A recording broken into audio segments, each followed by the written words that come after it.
Third, 6 months suspension. Fourth and succeeding NPDL 2 years revocation. Fourth and succeeding PDL perpetual revocation. Submission of fake documents in relation to the application for a driver's license, new or renewal. Supers under section 423B Republic of number 10930 20,000. 20,000. 3,000 plus 1 year disqualification plus criminal charges. Failure to carry driver's license, certificate of registration, or official receipt while driving a motor vehicle. 1,000. Okay. Follow up ko yung natin niya. Reckless driving. Sabi niya, paano ba ang isang driver naging reckless driving? If siya daw po ay nag-drive ng isang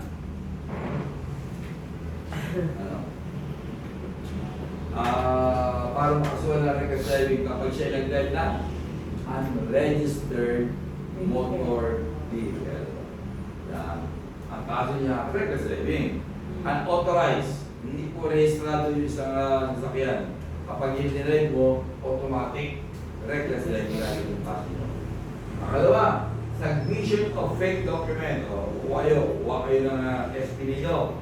Ano? Ang nangyari, ibang pangalan ang isinagpit ninyo. Yun po ay mayroong penalty or magkakakas pag ibang pangalan po yung ginamit ninyo. Ano? Failure to carry driver license. Kaya nga po, yung inyong mga SP, lagi pag magpapakas kayo ng PEC, yan po ay pinadadala kasi ang penalty po niyan ay 1,000 pesos po yung penalty. Ano? Sa atin? All other violation of traffic rules and regulation. Number 1, parking. In an intersection, within 6 meters of the intersection, 4 meters from the driveway entrance, within 4 meters from a fire hydrant, in front of a private driveway, on the roadway side of any unmoving or parked empty at the curb or edge of the highway, at any place where signs of prohibitions have been installed. 1,000. Disregarding traffic signs, allowing passengers on top or cover of the motor vehicle except in a trunk. Okay. Parking. Sa intersection, yan po ay may kukulang penalty kapag sa intersection daw po may parking. 1,000 pesos. Within 6 meters, dapat mula daw po sa intersection, kaya lang mahirap. Kailangan magsukat pa kayo ng 6 meters, diba? Tansya nyo na lang. Di pa alis po sa 6 meters mula sa intersection. As long na hindi po kayo nag-park sa intersection, pwede. Diba?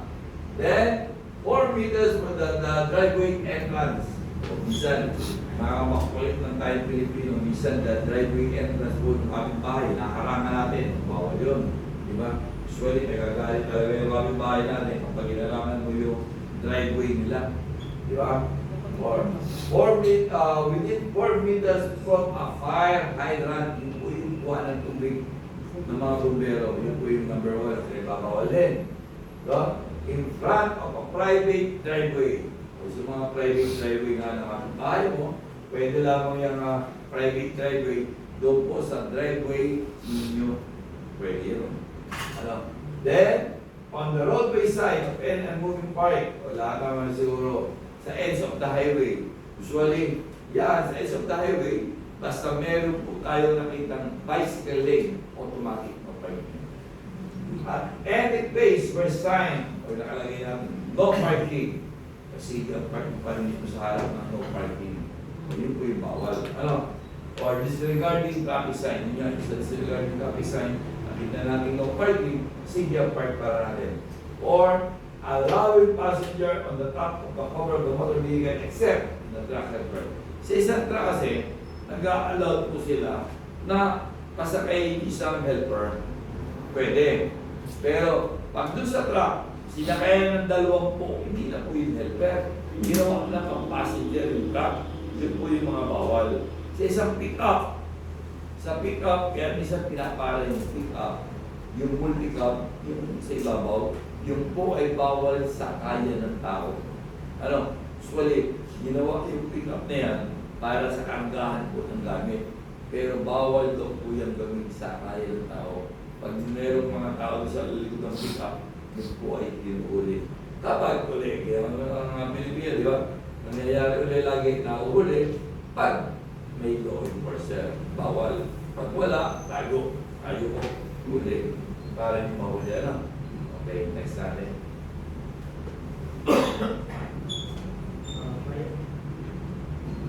Violation. Failure to provide canvas cover to cargoes or freight of trucks requiring the same. Permitting passenger to ride on running board, step board, or mud board of MV while the same is in motion. Failure to dim headlights when approaching another motor vehicle. Driving in a place not intended for traffic or into a place not allowed for parking. And hitching or permitting a person or a bicycle, motorcycle, tricycle, or skateboarder to hitch to a motor vehicle. Fine off. And a fine of 1,000. Okay. Sabihan niya, failure to drive canvas cargo sa freight trucks. Yung kasi mga truck na yan, ano, di ba? Yung ibabaw, nilalagyan po yun ng cover. Kapag daw po walang cover, bawal. Ano? Or permitting passenger to ride on the running board. Yun yan, pinapayagan ninyo yung isang bisikleta. Yung isang isang bisikleta, kumapit sa likod nyo. Ang inuhuli naman doon, hindi nagbibisikleta. Ang inuhuli doon yung driver na kayo mismo yung pumapayag na magpakapit at sumabit yung nagbibisikleta doon sa kanya nyo. Failure to dim headlight when approaching another motor vehicle. Ang ating po sasakyan, meron po dalawang lights. Bright, dim. Bright, dim. Bawal po tayo na naka-bright kapag gabi. Yung sobrang liwanag kasi sulok. Supposedly, dapat daw po tayo ay naka-dim. Yung dim lang ang nasa kung saan ginagamit. Pag daw po kayo ay naka-bright tapos may kasalubong, pwede kayo mahuli doon sa failure to dim headlight. Yun, number 6. That driving in a place not intended for parking or into a place not allowing for parking. Yung pala sa mga hindi allowed for parking area na doon ka nag-park ay may penalty ka pa rin. Hitching, o yung pala sa hitching permitting a vehicle na kumapit sa kanino ay bawal. Ano? Okay, isa rin.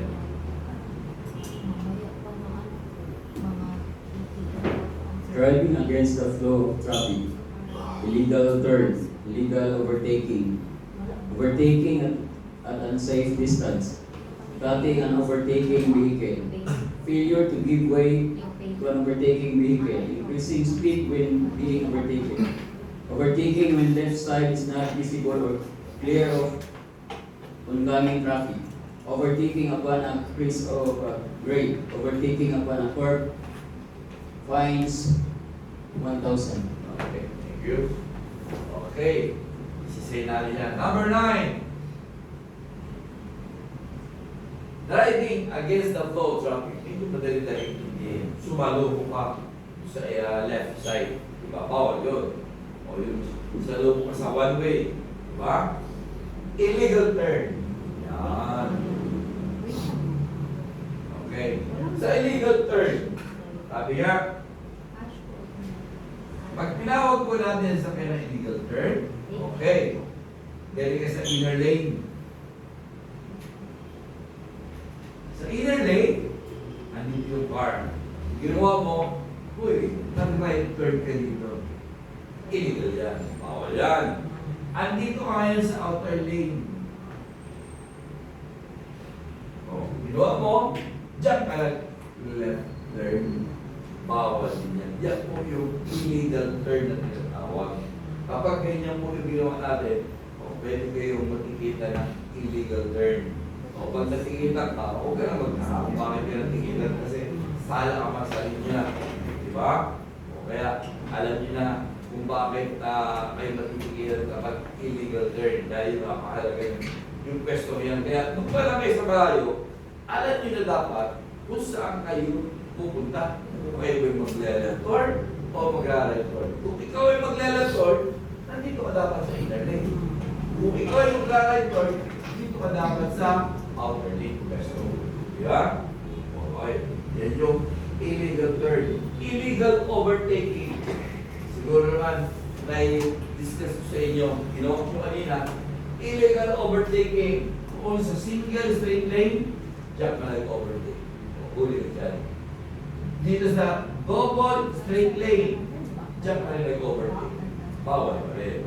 Sabi nga, pwede ka lang mag-overtake if ang nakakita kayo ng line na broken line.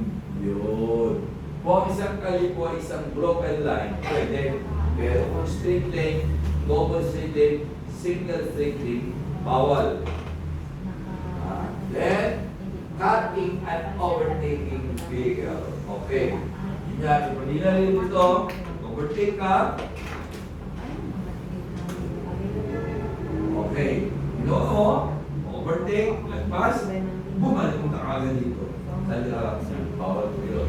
Kung sabihin, pag mag-overtake daw kayo, kung overtake kayo, dapat ilay mo muna yung sakit. Pero sila, hindi yung kakating mo, yung tawag, yung may bawal. Failure to give way while overtaking vehicle.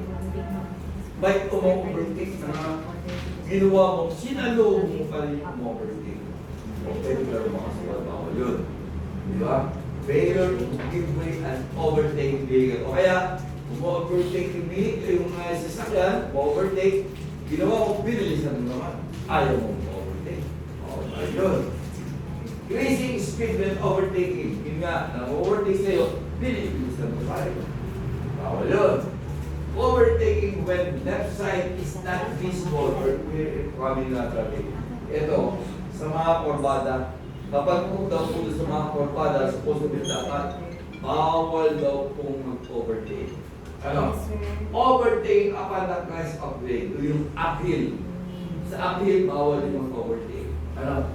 Hindi daw po tayo allowed to mag-overtake. Overtaking upon the curve, sa korbada pa rin, bawal. Ano? Yan po yung wala time hanggang 50 na pinagbabawal. Ano? Okay.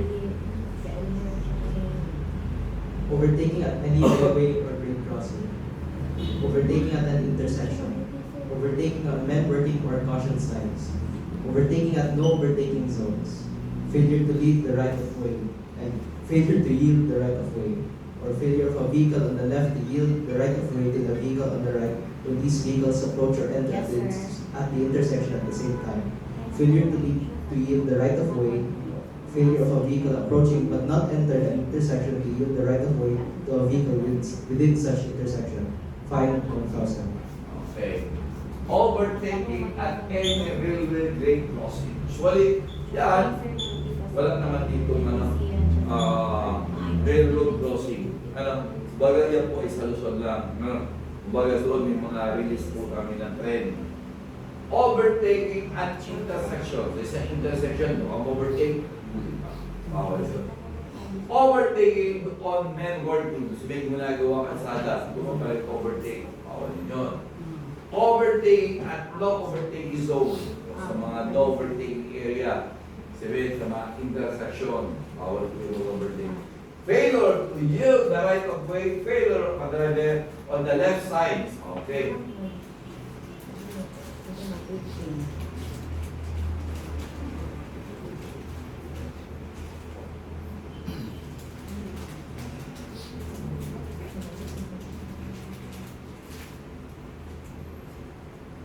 Sabi ko nga sa inyo kanina, di ba? Sino yung sabay sila dalawa dumating? Sino may nakarating ng pwede dito? Sa dalawa, sa A or B? B. Ang ginawa kaya dito, A, umuna. Inunahan niya si B. Yan po yung failure to yield the right of way. Failure of a vehicle on the left, yield the right of way on the right way. On the right of way of the vehicle. Kapag hindi ka nag-give way, na pinaulang mo, inunahan ka pa rin yung nasa right of way, pwede kang pabigyan ng violation ayon sa section 23. Failure to yield the right of way, failure of a vehicle crossing but not enter an intersection. To yield the right of way, okay. Sa isang main road or sa isang public road naman. O ang ginawa ng mga motor vehicle A, o ito, diretso agad siya dito. Ano po ay bawal. Supposed to be, dapat daw po, before siya mag-enter, siya daw po muna ay mag-stop. Or else, makakasuhan siya ng section 24, failure to yield the right of way on the highway. Ano? Kapag po, diretso agad siya ang pasok dito sa highway. Ano? Yan po yung ating mga violation. Okay, next.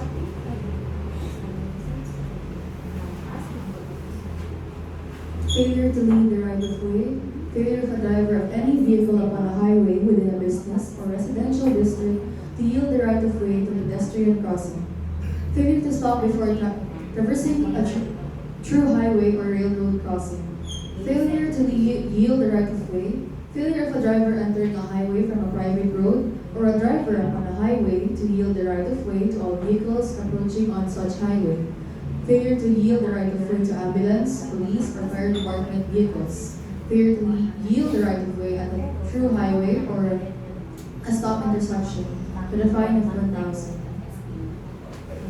Failure to yield the right of way. Failure of a driver of a vehicle on a highway within the business or residential. Yun nga, hindi ka na lang pumasok dito. Dire-diretso ka. O dito bawal. Failure to stop. O dito isang highway. Isang highway.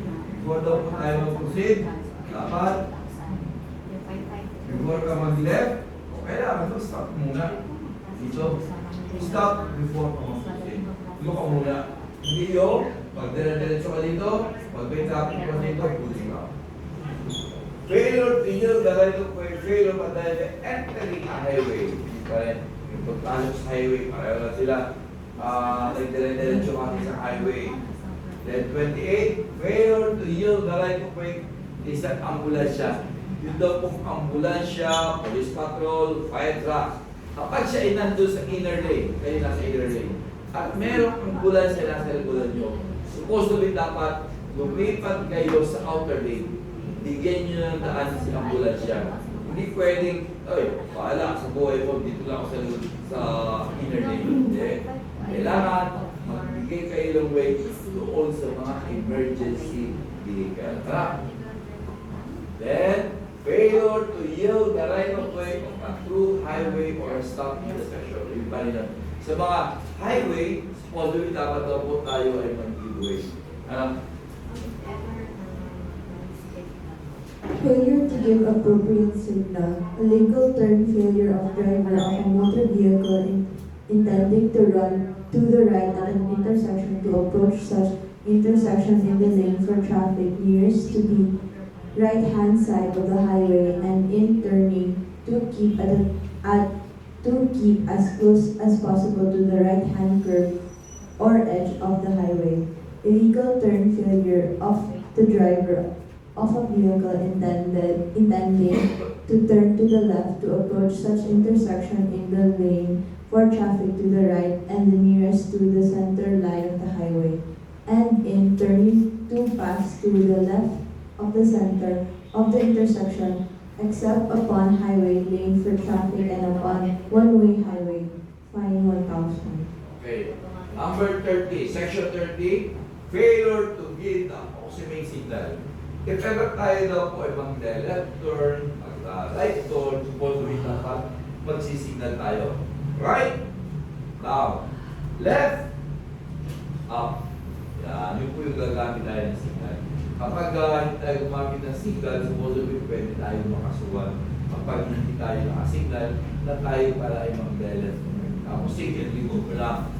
Hindi, dapat mag-signal tayo before tayo mag-left turn and right turn. Ano? Illegal turn, failure pa talaga ng motor vehicle intending to run to the right at an intersection. Usually, ito pa rin yun. Yun nga, sabi ko dito, sa illegal turn,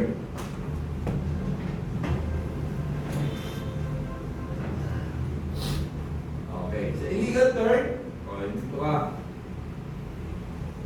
dito ka ng left turn, illegal turn pa rin yun. Then, intending to run. O, ginawa ko naman dito. Andito ka sa inner lane.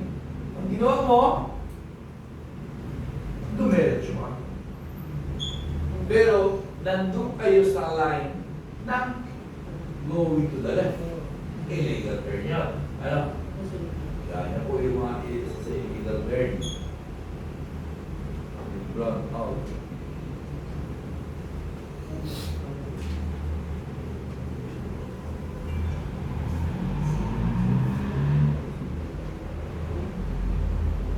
Galing ah.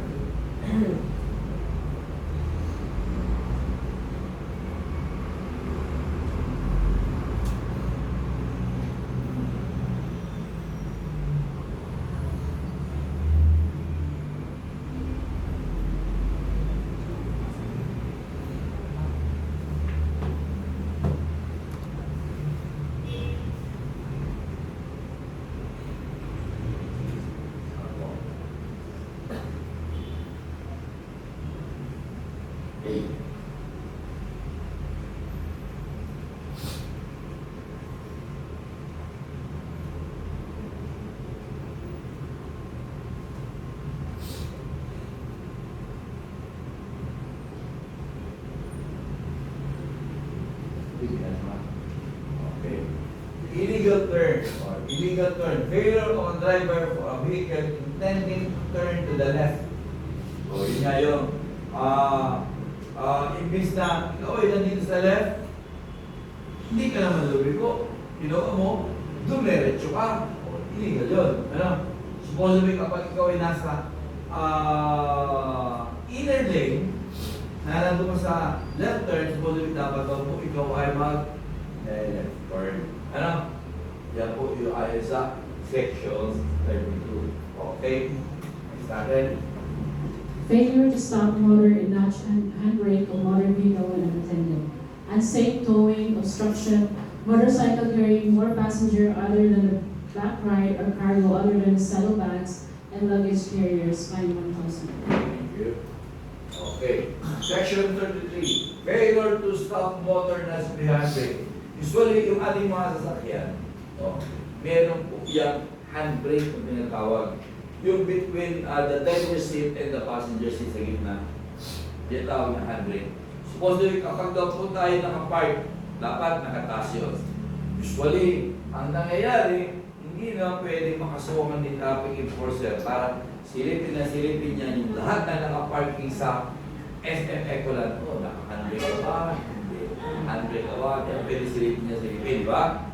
O, paano nalalaman ni traffic enforcer? Kapag po kayo ay nasa loob ng mall, ang nangyari, at sa kanyo, umatras mag-isa o umabad mag-isa dyan, sigurado, hindi kayo nakagamit ng handbrake.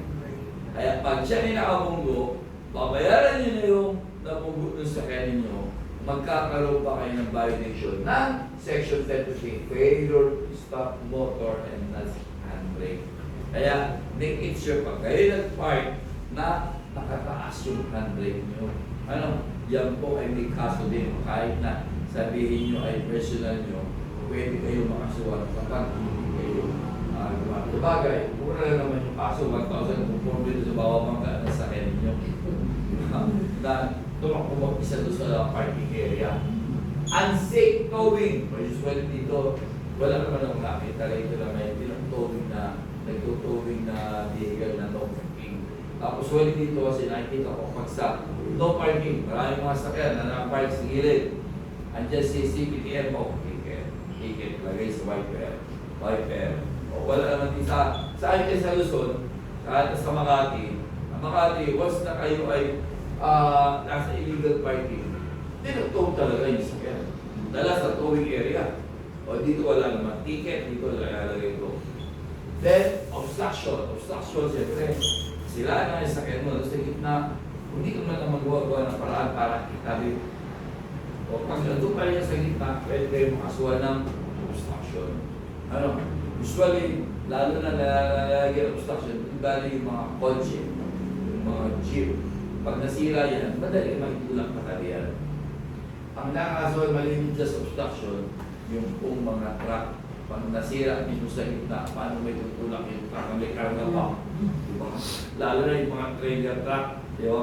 Ang bigat ng karga, paano may tutulak sa tabi yun? Di ba? Diba? Kaya sila nakakasuhan yan. Although, yung iba naman, hindi. Pero, okay.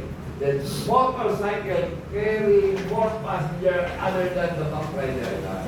Dito pa yung paggaling sa Mindanao yan. Siguro naman, aware na aware kayo dito sa Mindanao na pag napunta ako dito sa may Kalinan,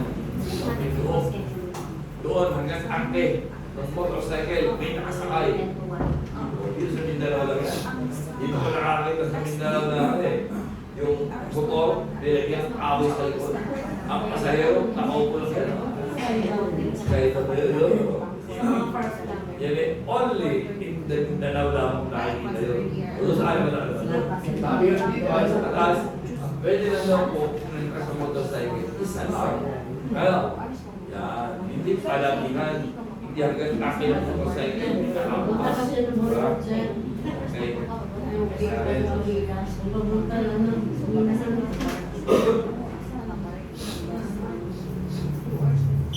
Violation. Driving an unregistered motor vehicle. Engine or hamper case. Unauthorized motor vehicle modification. Operating a right-hand drive motor vehicle. With a mark of 10,000 plus. Impounding of empty or expired registration is more than 1 month. Undocumented engines empty shall be impounded for 1 year. With a fine of 5,000 and 50,000.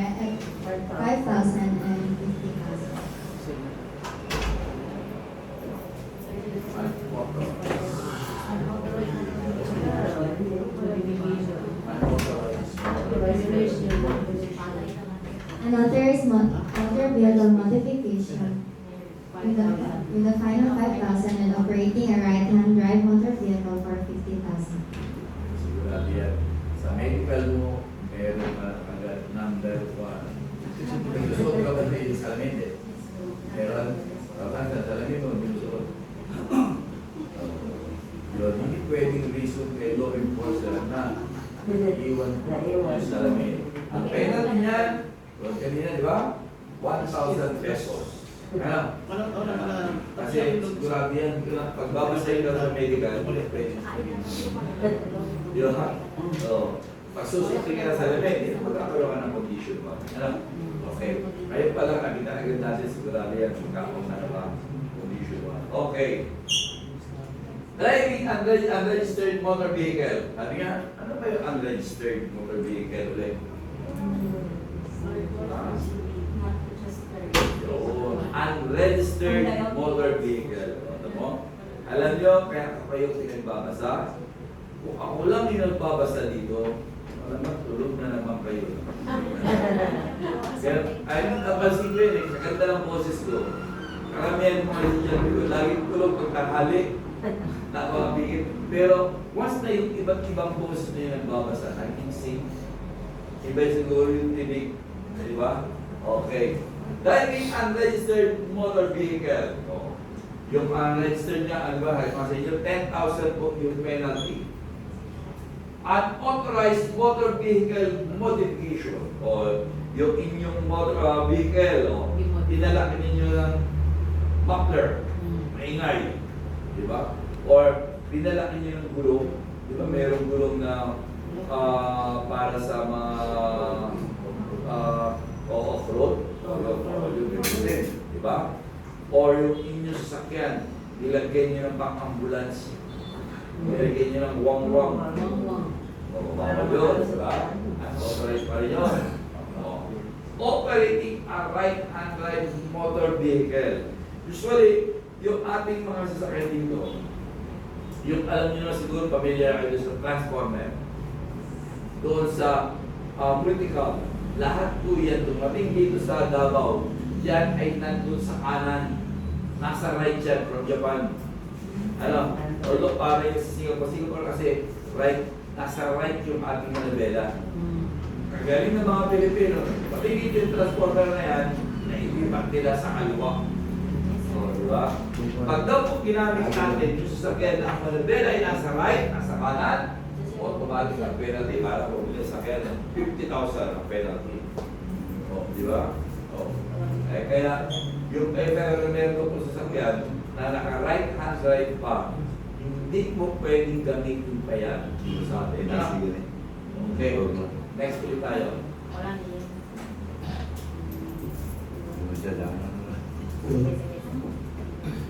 Violation, motor vehicle operating without a good, effective, proper, unauthorized accessories, devices, equipment, and parts. The fine of 5,000. Failure to attach or improper attachment, tampering of authorized motor vehicle license, plates under third plate sticker, 5,000. Fraud in relation to the motor vehicle registration and or its renewal, 3,000. All other violations in connection with motor vehicle registration, renewal operation, 2,000. Okay, first, motor vehicle with defective, improper or unauthorized accessories. Ito pa rin yung mga defective accessories na tawag ko, muffler, ilaw, yung ilaw na imbis na ilaw lang na normal na yellow, nyo, underline yung ginamit nyo sa liwanag, pwede yun. Ano? Yan. Yung mga unauthorized spare parts, failure to attach improper, tampering authorized motor vehicle license plate. Usually, yan po yung mga ating usually plate sticker. May mga plate sticker po yung ating mga dati. May mga sticker po yung plaka na nilalagay yun. Bawa, registered siya 2024, sticker lang nilalagay ngayon, hindi na, wala na. Ano yan? Usually ito, yung plate, sabi nga, doon sa tamang lagayan po, nasa middle, sa gitna, yung magkakalagay ng plaka. Pag ang plaka po, sa inyo nilagay nyo sa dashboard, sa harap, sa alamin. Nilagay nyo sa gilid, sa front, yan po ay bawal. Ano? Usually dahil po sa malinaw na nakakita yung mga plate number po ng ating mga sasakyan. Road regulation ng motor vehicle registration. Yun, ating mga updated. Dapat ating mga registration po, ating mga sasakyan. All other violation, connection with motor vehicle, registration, renewal, operation, o yung pa rin siya. If ever na yung ating mga registration, kung siya po ay for hire. Kung siya ay private, dapat private lang. Ano? Yan po yung ating ginagawa for collection ng mga violation. Okay? Next ulit natin. Violation. Load extending beyond projected width without permit.